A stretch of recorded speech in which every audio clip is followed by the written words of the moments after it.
اگر کسی شخص نے کہا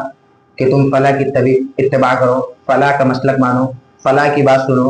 فلاں کا قول ایسا ہے، فلاں نے فلاں فلاں بات کہی، تو اس کی بات کو نہیں لیا جائے گا۔ جب ہم بازار جاتے ہیں اور کوئی معمولی سے معمولی سبزی یا کوئی معمولی چیز خریدتے ہیں تو اس کو اچھے سے چھان بین کرتے ہیں، اس کو اچھے سے ٹٹول کے دیکھ کے سڑا گلا ایکسپائر تو نہیں ہے، کوئی چیز اس طرح لی جاتی ہے کہ ہمیں ایک دم اچھی طریقے سے اس سے بھرپور فائدہ ہو۔ تو ہم دین کو لینے میں اتنی لاپرواہی کیوں؟ جب دین لیا جائے گا اور دین جس سے لیا جا رہا ہے اسے دیکھا جائے گا کہ وہ جو بات کہہ رہا ہے، اس کی جو باتیں ہیں وہ قرآن و حدیث کے مطابق ہے نہیں۔ اگر کوئی شخص کوئی بات کہے اور وہ قرآن و حدیث کے خلاف ہو تو اس کی بات کو نہیں لیا جائے گا، اور اگر کوئی ایسی بات کہے جو قرآن و حدیث کے مطابق ہو لیکن کسی نے کوئی بات بتائی اور اس کے اندر دلیل دے دیا قرآن سے یا حدیث سے، لیکن اس کا معنی اور مفہوم قرآن و حدیث کے اندر الگ ہے، اب تم اس شخص کی بات یہ سوچ کر لے لو، یا اگر یہ سوچ کر اس شخص کی بات مان لی جائے کہ اس نے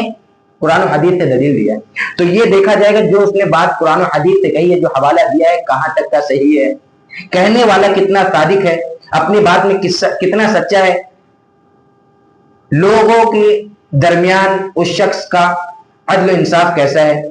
اس کی حالت کیسی ہے، کہ لوگوں کے درمیان اس کا رویہ، اٹھنا بیٹھنا، کھانا پینا، لوگوں کے درمیان اس کا اخلاق کس طرح ہے، کہ اگر کوئی بات قرآن و حدیث سے بتائے لیکن اگر قرآن و حدیث کے اندر اس کا معنی اور مفہوم الگ ہے تو کیا تم اس شخص کی بات لے سکتے ہو؟ گرچہ وہ بات قرآن و حدیث کی ہو لیکن اگر وہ معنی اپنی طرف سے بتائے یا کسی پیر یا کسی بابا کا حوالہ دے تو ایسے شخص کی بات قرآن و حدیث کے مطابق نہیں لی جائے گی، پہلے جانچ پڑتال کی جائے گی۔ جو اس شخص کو جانتا ہو یا جو اس جیسی بات کو جانتا ہو تو پہلے اس کی بات کو قرآن و حدیث کے مطابق اس میں رکھ کر سانچا جائے گا، کسی بھی دین کی بات کو ایسے ہی نہیں لے لیا جائے گا۔ شرک سب سے بڑا گناہ، اور اسلام نے یہ کہہ دیا کہ اسلام نے ایک ضابطہ دے دیا، ایک ترازو دے دیا، ایک ناپ تول کرنے کے لیے چیز دے دی کہ جب تمہیں دین کے اندر کوئی بات بتائی جائے، جب تمہیں دین قرآن و حدیث کی کوئی بات بتائی جائے تو تم اس ترازو پر، قرآن و حدیث پر اس بات کو رکھ کر دیکھو کہ یہ بات جو بتائی جا رہی ہے صحیح ہے یا غلط۔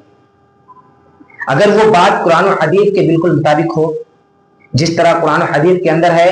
اگر اس طرح وہ بات ہو تو اس بات کو لیا جائے گا، ورنہ اس بات کو رد کر دیا جائے گا، چاہے وہ کتنا بڑا ہی علامہ کیوں نہ ہو۔